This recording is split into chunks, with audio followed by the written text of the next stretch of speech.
All right, hey YouTube, Bowman Lumberdork here to start off another chainsaw rebuild video series. It's the end of March 2023. Old Man Winter has not given up.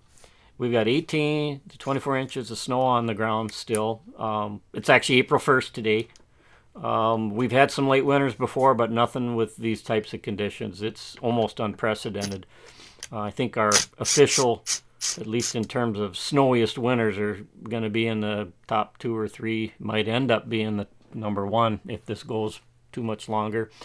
Lots of snow, much colder than normal. In fact, we just had a couple days of sub-zero weather.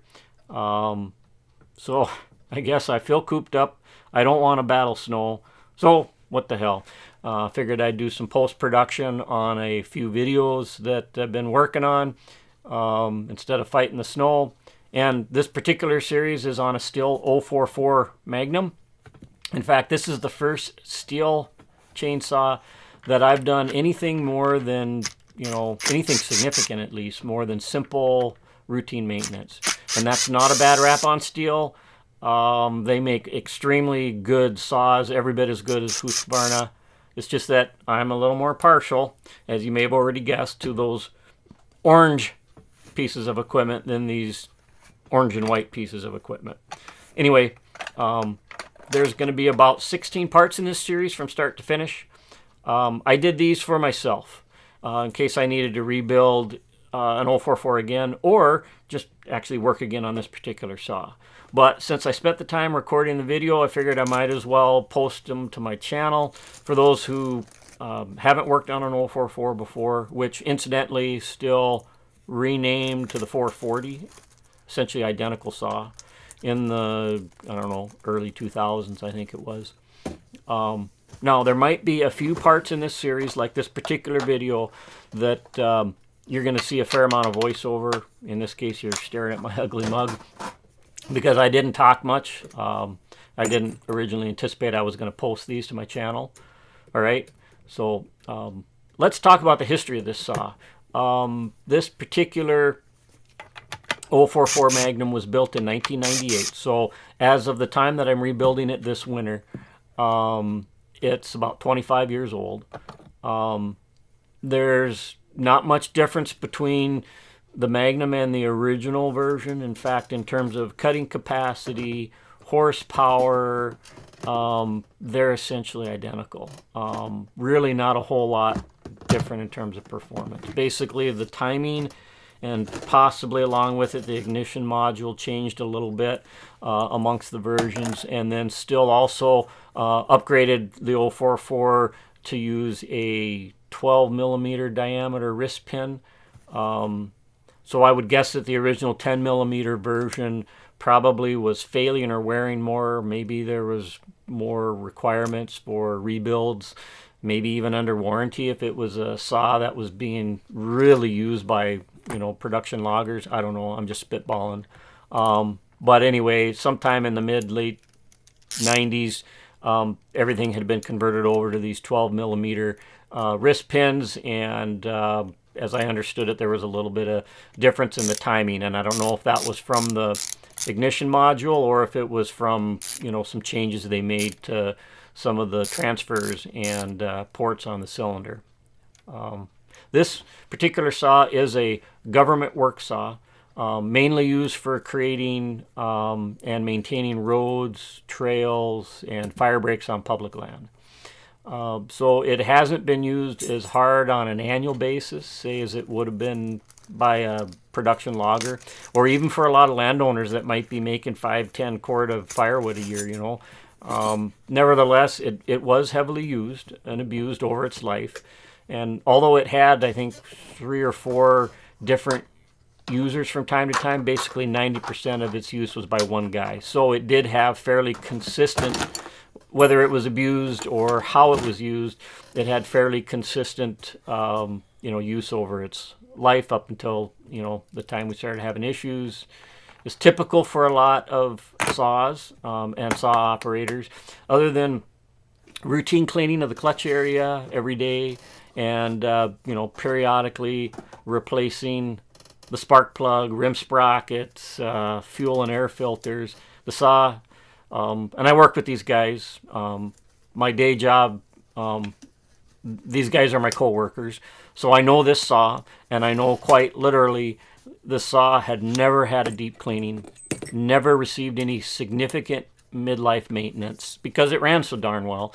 So it didn't have crank seals, clutches, or anything like that more significant replaced. It was never cleaned deeply, and we never even bothered peeking at the piston and cylinder. It just ran. It was a workhorse. So despite, the life issues and the lack of cleaning and the abuse that it got, this thing always ran well. This model is arguably one of the very best that Stihl ever made. It was very popular. It's a pro grade saw. And this particular saw, as I said before, has been a really go-to workhorse for the crew for, until the time we took it out of service and flagged it. The first issue with the saw cropped up about a year ago, and the saw was spewing a lot of fuel out of the tank vent. We replaced the vent, didn't solve it. Maybe thought we had a bad vent, put another vent in it.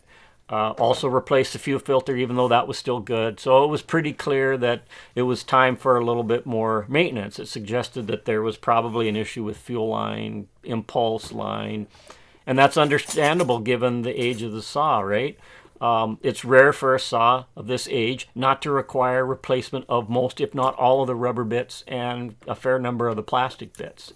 Now, we did invest in a new fuel tank because that came with a better vent assembly. But at this initial stage here of the rebuild and through the next 4 or 5 videos, considering how well the saw had been running, the appearance of the piston, which I did peek at through the intake and exhaust ports, and, it seemed that replacing the rubber bits on the saw was about, that's all we were hoping we would need to invest in the saw to get many more years out of it. Okay, so yeah, that was pretty naive of me. Spoiler alert. I should have known better given my experience rebuilding old, gunky, vintage chainsaws. And as is the case with these types of projects, you get taken down a rat hole. And as it turned out, and as you will see in the series later on, the saw ends up requiring a full top and bottom end rebuild. Required a decision about whether or not to continue to rebuild the saw. I'll save, I guess the rest of the story for later videos for you to see. Before I sign off here and let you enjoy the rest of the video, I'll just say that just as you have the classic arguments between Chevy and Ford, you do with Stihl and Husqvarna too, right? One thing I will say, and as you've been seeing here, breaking open the carb box, and there's many other examples with Stihl, I do feel that these saws perform pretty much equivalently across the brands, but I do believe Stihl has a little bit better engineering and design in their saws. That's probably why they can last 25 years without any significant major maintenance in some cases. And the carb box area is a prime example of how clean that is. Literally, that had never been broken open. There was never any reason to break it open until recently. So what you're looking at is 25 years of use, and there's no dirt, there's no gunk in there. And the carburetor is fine. We didn't end up having to rebuild that carburetor, folks. 25-year-old carburetor. Hasn't even had a kit in it yet. But really clean. So clearly the design and engineering was really nice. And I've never seen anything quite so clean and well engineered, at least in terms of the carb box, in the Husqvarna side of things. And there's some other examples with things like chain tensioners and other stuff that I do think it's pretty clear Stihl got it right. They put a little more investment in that engineering. But other than that, yeah, the saws are fairly equivalent. But I'll just leave it at that. You don't have to stare at my ugly mug and listen to me too much longer. I'll let you enjoy the rest of the video. I'll just interject with some voiceovers or maybe some text as things come up in the video that I feel you should be aware of. So I guess with that, Bowman out. Be safe out there when you're using this power cell.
So the carburetor and the carb box on these saws are, at this point, they're locked down pretty good in the impulse line and the fuel line.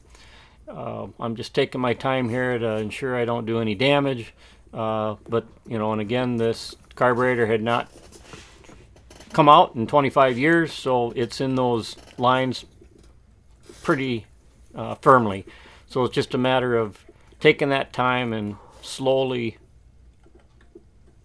prying the carburetor outward from the box so that it detaches from the fuel lines, which are locked into the tank housing pretty securely. So it's just a matter of pulling it off.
HD 17. That's the carburetor on this 044 Magnum, built in 1998.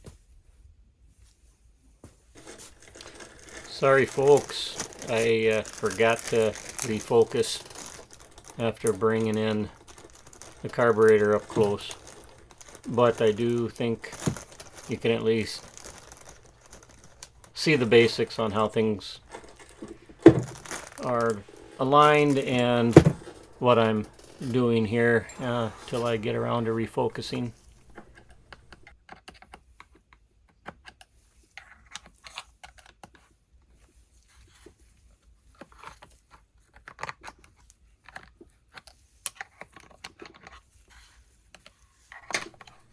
So this flange or washer, whatever you want to call it, helps seal the intake boot in the carb box. It's just getting hung up on the threads, but that in combination with, you can see there's another, you know, it's similar to a washer, but it's a flange that fits inside the intake boot and is formed to fit around the mounting bolts there. Anyway, in combination with that first washer, help seal things better up against the carburetor so that there aren't any air leaks.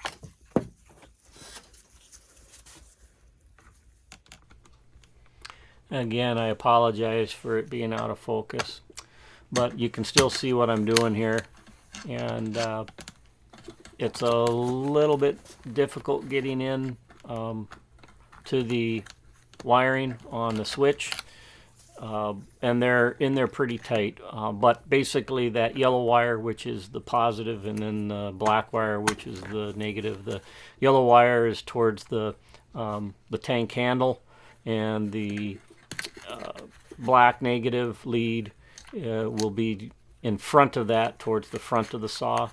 But use a pair of needle nose to get a good grip on the actual contact lead, not the wire, because they are on there pretty good.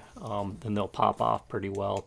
And as I'll explain later in another part regarding the tank assembly, all of those black bits that are on the old tank assembly, the throttle linkages, the top black handle, the levers, the switch, none of that comes with a new tank handle assembly.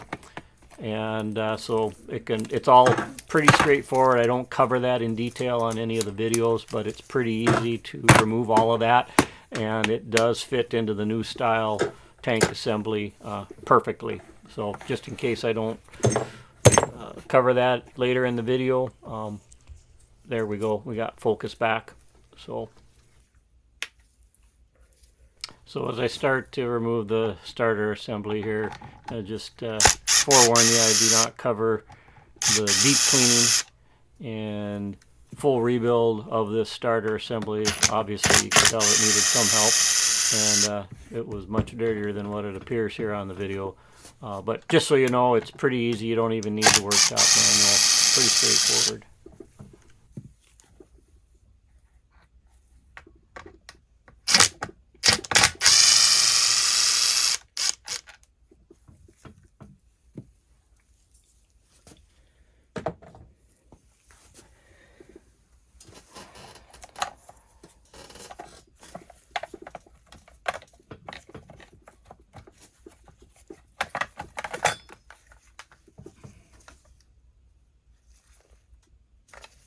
Obviously that needs to be replaced.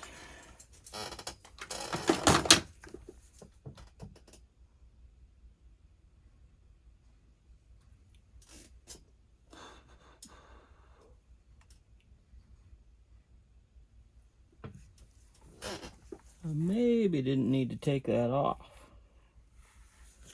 Maybe I didn't. But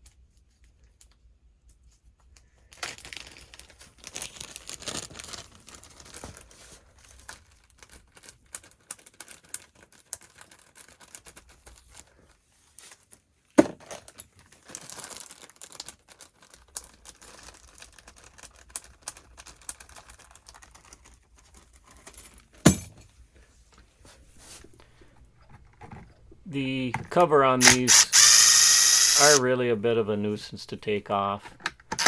Unlike some other designs, if they were integrated with the rest of the cover and enabling you to just pop off a couple screws, these are a bit more complicated.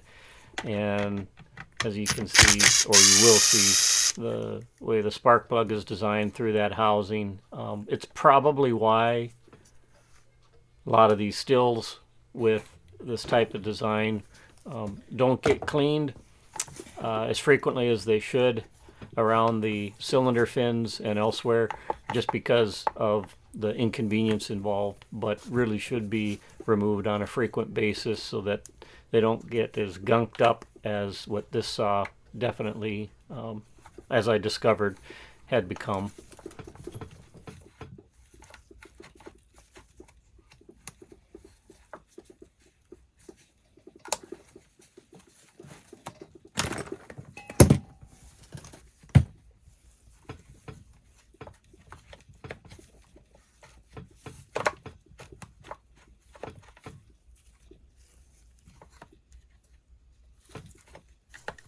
So another way to handle this cover is to remove the spark plug beforehand, as well as the brake handle assembly. I didn't want to do that and keep as much stuff out of the cylinder as possible, any debris that might fall in there, and I was using the brake handle to help manipulate the saw. But just another pointer, it would have made removing the cover a little more easy. Of course, there's more parts to remove if you do that, just to get the cover off for routine cleaning. Again, just shows how bit of a nuisance removing that part is.